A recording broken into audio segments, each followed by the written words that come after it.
اس زمانے میں دو چیزیں ہیں کہ ایک تو مسلمانوں میں بزنس کا رجحان کم ہو رہا ہے، یہ بہت خطرناک ہے. دنیا میں وہ شخص غلام تھا، غلام ہے، غلام رہے گا، جو ہر وقت کیا بولوں کہ میں پھر وہ زبان بھی میری جو ہے نا بعض دفعہ وہ بلاغت نہیں آتی اگر بہت تمیز سے بات کی جائے بعض دفعہ، تو بس سمجھیں کہ اٹھائی گیری ہے. ہر وقت باس کی مکھن، اور جناب وہ ہر وقت جو آفسوں کا دفتروں کا ماحول ہے آپ دیکھیں نا جا کے کیا ہے، سوچ ہی نہیں بڑھتی انسان کی. ہمارے نبی نے تجارت کی. حضرت عثمان کیا تھے؟ بولو بھائی، تاجر تھے. جتنے مالدار صحابہ ہمارے علم میں ہیں سب کے سب تاجر تھے. بعض لوگ اس پہ اشکال کرتے ہیں بس سارے تجارت کریں گے تو ملازمت کون کرے گا.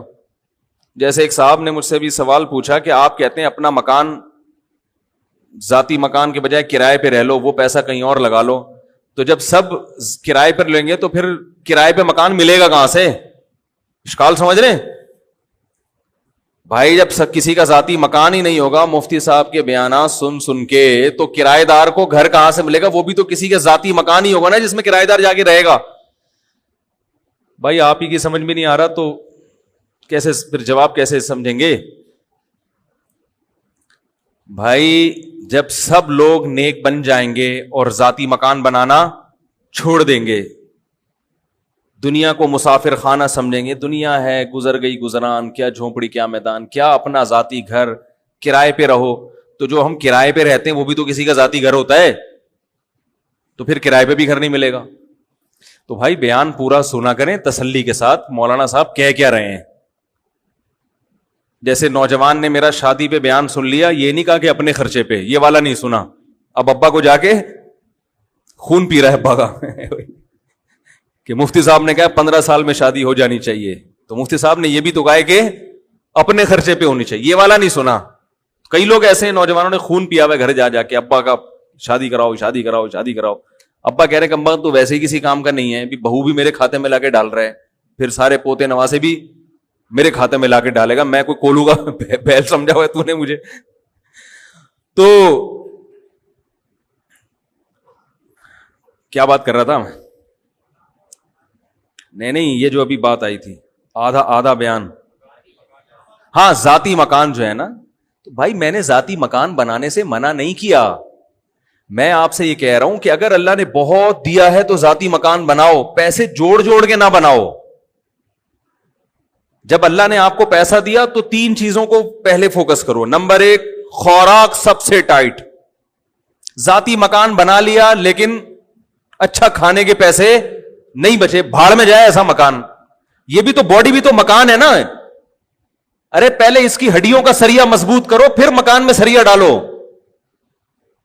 دودھ پینے کے پیسے نہیں ہے کمبخت کے پاس ہے بھائی، کیلشیم گھڑیوں ادھر کم ہو رہا ہے، فخر اس پہ کر رہا ہے میں نے ذاتی مکان بنایا، یہ مکان میرا ہے. ابے تو نے اتنی قسطوں پہ مکان لیا اور اتنی انویسٹمنٹ تم نے تھوپ دی اس کے اوپر، تم نے پوری زندگی تم جو کرنے کی جو اہم اس سے زیادہ چیزیں تھی، یہ تو بھائی چھت تو کرائے کے گھر پہ بھی ہو جاتی ہے نا، وہی چھت ہوتی ہے وہی پنکھا ہوتا ہے. لوگ کہتے ہیں مالک مکان نکال دے گا، تو نکال کے روڈ پہ تھوڑی کہیں اور چلے جاؤ. میں نے تو لاکھوں میں کوئی ایک کرایہ دار ہوتا ہے جو بیچارہ روڈ پہ آتا ہے، بلکہ کرایہ دار کو روڈ پہ لانا آسان نہیں ہے، وہ کم وقت نکلے گا کہاں؟ کرایہ دار کو گھر سے نکالنا پولیس نہیں نکال سکتی، قوانین کچھ ایسے بنے ہوئے ہیں. تو سب سے پہلے فوکس کرنا ہے کس کو؟ خوراک ٹائٹ ہونی چاہیے. سمجھ رہے ہیں؟ جتنی آپ کی تنخواہ ہے، ارننگ ہے، کاجو بادام پستہ یہ کھاؤ. میں نے لوگوں کو نہیں دیکھا یہ کھاتے ہوئے. اپنے ذاتی بنگلے ہیں، گھر ہیں. سرجانی میں 120 گز کا گھر بنا کے سینہ تان کے چل رہا ہے، میرا ذاتی گھر ہے. کھاتا کیا ہے تو؟ چائے میں ڈبو کے پاپے کھا رہا ہے سرجانی والا. کہتا ہوں بھائی ہم تم سے اللہ کا شکر ہے بہت اچھے ہیں. تو یہ جو کولیسٹرول ہے نا، کوئی ڈاکٹروں سے پوچھے، پھر وہ میں ڈاکٹروں کی فیلڈ میں ٹانگ نہیں اڑا رہا، میرے ڈاکٹروں سے تعلقات ہیں، کبھی ثبوت پیش کروں گا کن کن ڈاکٹروں سے تعلقات ہیں. سمجھ رہے ہیں؟ ابھی جو میرا سلیپ مینجمنٹ پر بیان ہوا ہے نا, سلیپ نیند کتنی ضروری ہے, کیسے ضروری ہے, اس پر یو کے بہت بڑے اسپیشلسٹ ہیں, ان کا رپلائی آیا, اگر کبھی موقع ملا تو وہ آڈیو سناؤں گا. انہوں نے کہا زبردست خاندانی بات کی ہے, سمجھ رہے ہیں جو میں نے نیند پر ابھی بیان کیا ہے نا, نیند کتنی اور کیسے, بہت خوش ہوئے, اپریشیٹ کیا انہوں نے, خاندانی. تو اتنے بیوقوف نہیں ہیں جتنے لوگ سمجھتے ہیں بھائی. تو یہ جو کولیسٹرول ہے, بادام, کاجو, پستہ,